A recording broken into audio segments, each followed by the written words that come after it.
Hello and welcome everyone to our second episode of this Microlearning on Srijan Institute and Training Center YouTube channel.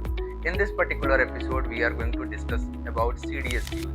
So CDS stands for Core Data Services, and this CDS is nothing but an extension of OpenSQL. What SAP has done, they have extended the features of OpenSQL. So they have simply combined the data definition language. Where using that we can create tables. Earlier you used to create tables via SE11 from your GUI. Now using this new CDS language, you can directly create your tables, and you can use annotation to refer to the let's say I have to refer to any currency field. So there we have a annotation called semantics.analytics.currency code. Using that we will be able to refer to a particular field.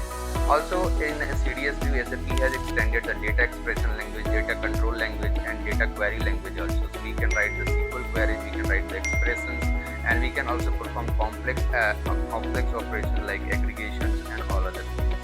For more learning, please do subscribe our channel.